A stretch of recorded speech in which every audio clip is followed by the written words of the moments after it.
Uh-huh. Hi, welcome. Because they don't pay for this, I guess. Oh, I was looking. Sure, of course. This is treasure number 1, and that's a first edition of Zebulon Pike's journals. That was published in 1810, and that is an original copy. The nutshell story on Pike is we sent Lewis and Clark up to Missouri.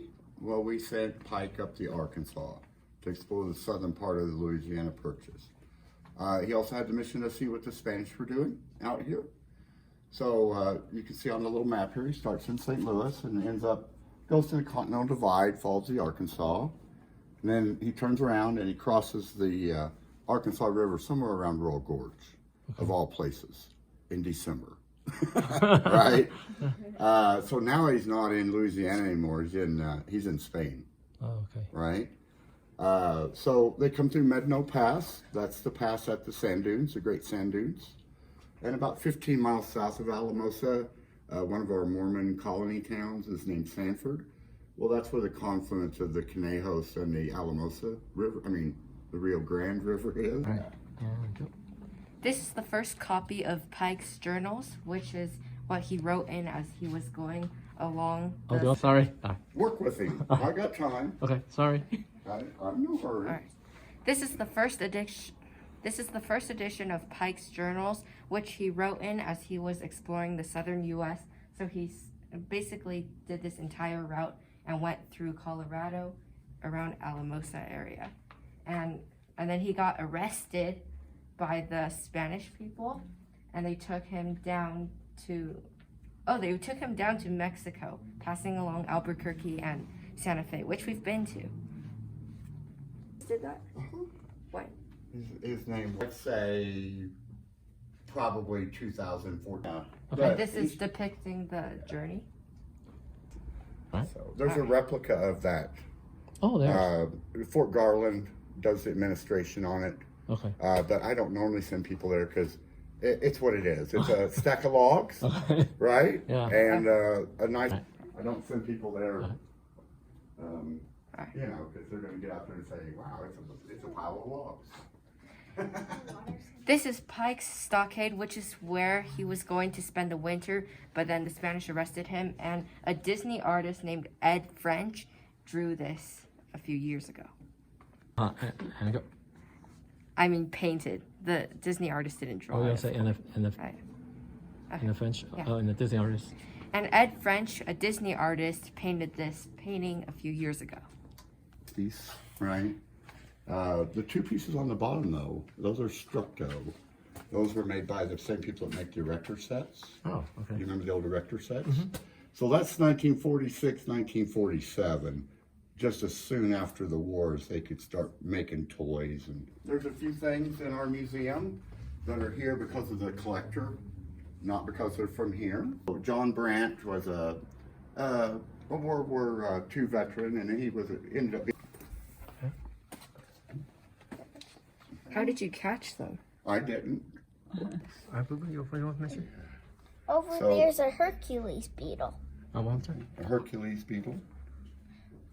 Over there's a Hercules beetle. What's that? Hercules. Why Hercules? So a lot of that stuff's from Thailand. Well, some of the butterflies are from South America. Okay. John, he was a painter too, and he was an author. Just one of the people make the rest of us look like monkeys. He just could do anything. Don't touch. If you want to touch something, you have to ask me. Whoa. Really, guys? Hi. So there's butterflies over here that were caught here in the San Luis Valley, and these insects are exotic. Let's see where they're from. There's New Mexico, Arizona, Malaysia. A lot of Malaysia. That's so pretty. Yeah, I really... The Hercules can fly and it can pick up things that are 10 times its size. A lot of the insects here look like they could be jewelry. Set of posters. there's a group here in town that's been doing some academic work. This is, as far as anybody knows, this could be the oldest desegregation case in the entire United States. And it happened right here in Alamosa. To 1914. So it wasn't, it was Spanish school and an English school here, right? Spanish speaking.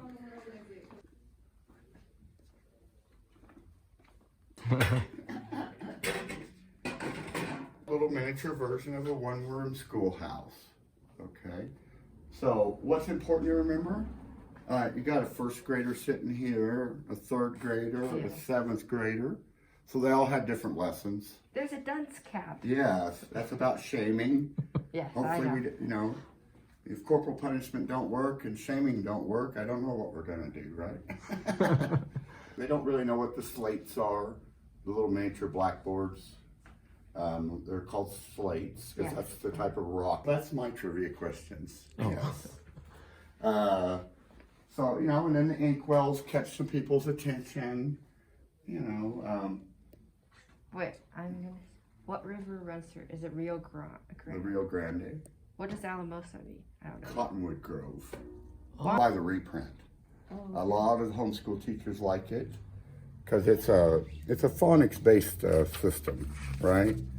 Which is the way we used to always teach. So it has your phonics, right?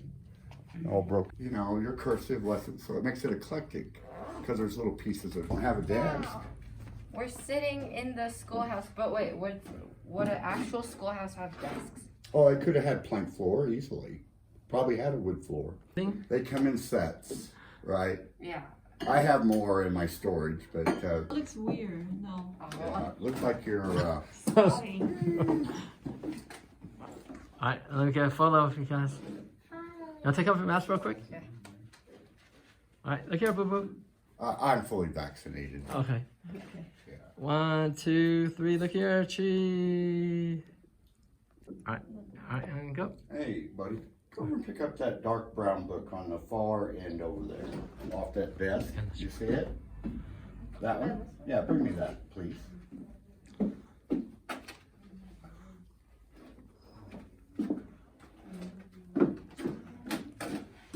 Oh, this is my other favorite book. It's from the 1920s. Oh. Farm Arithmetic?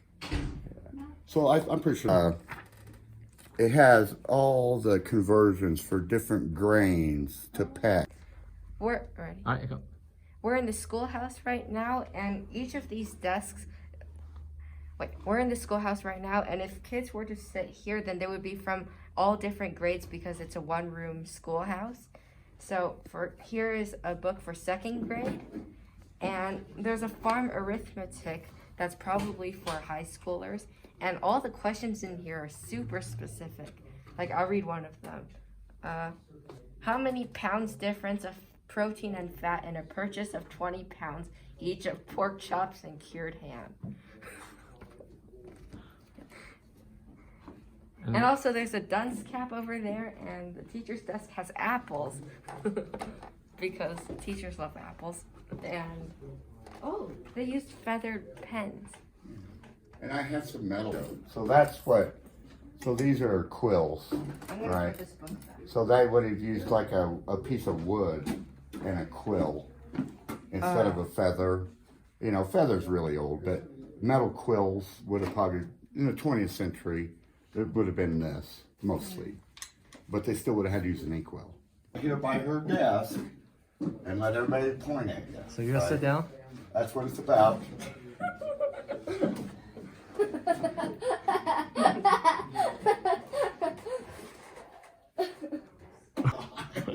Maybe you're not allowed to participate. Yeah. Time out. Yeah, that's kind of like putting you in timeout. Really? Alright, and go.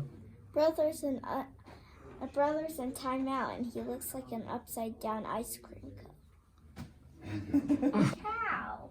You want to put the lens cap on? You have to put it on me. One thing to walk across Spanish territory is quite Okay. The tape is coming off soon, but that's will be ice cream.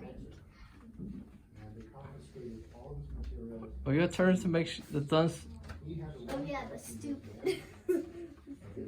Is it the right way? Yes. Here we go.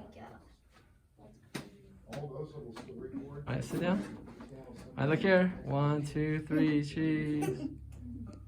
Well, it's a general store. That's the tricycle store. I'll talk to you in a second.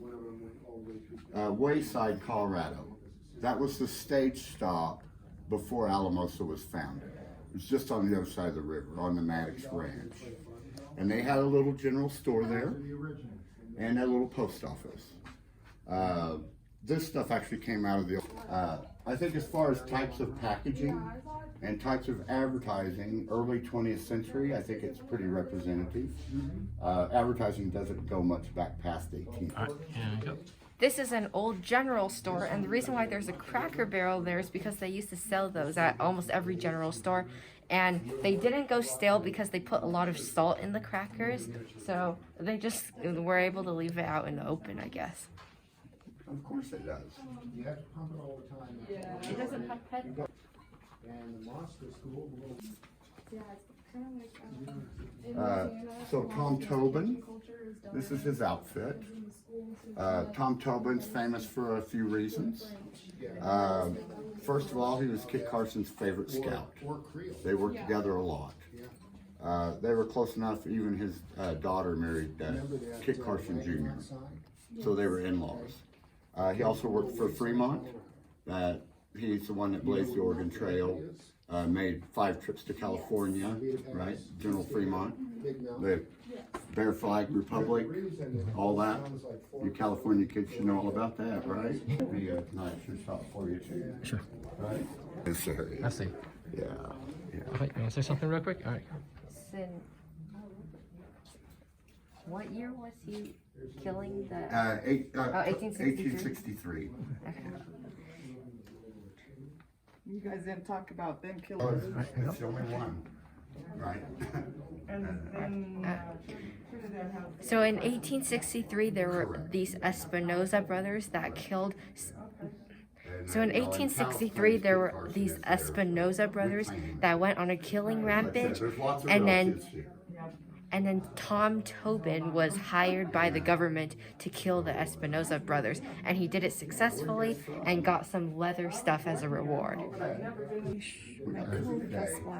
Why is this here? Yeah, well, that hating on the people is about our climate, first of all. Everything's a cool season crop here. We will hit 30 below here in the winter, right? Potatoes, alfalfa, and barley. Coors beer, that high country barley that Coors. From December 15th through March 15th. Alright, here you go. The three main crops grown in San Luis Valley are potatoes, barley, and alfalfa. And believe it or not, San Luis Valley is a desert, which I wouldn't have known because it's so green here. But it's because they have a lot of rivers and irrigation systems. And from around December 15 to March 15, it's way below freezing in San Luis Valley, so all the crops die.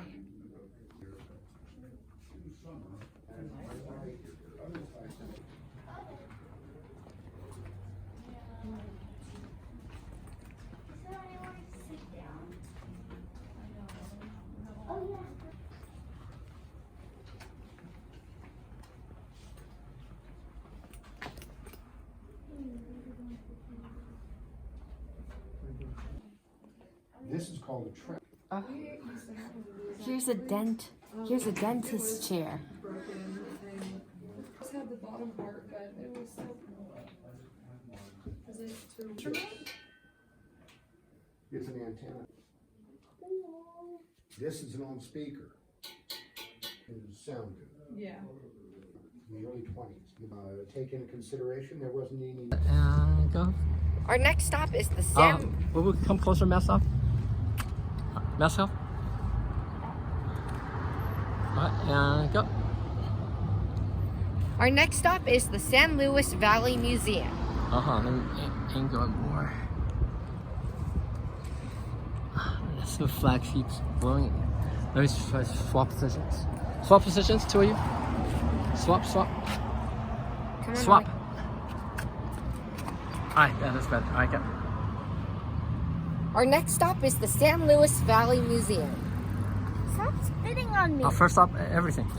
Our first stop is San Luis Valley Museum. Our final stop is San Luis Valley Museum. Now we are at San Luis Valley Museum. Our next stop is San Luis Another place Valley to check. Museum. Another place you can check out is the San Luis Valley Museum. Okay, go. And that is the San Luis Valley Museum. I think my favorite part was probably I all like the school. Yeah, I really like the schoolhouse because it looks pretty authentic, and they even have the textbooks from back then. And the hat. And all the other displays were cool, like the general store and the farming section. And you'll say, and I like the dunce hat? Well, I already. Oh, a little bit louder. And also, I like the dunce hat. The dunce cap. Yeah. So we recommend you check out this place to learn history of San Luis Valley, and on to the next stop. Oh.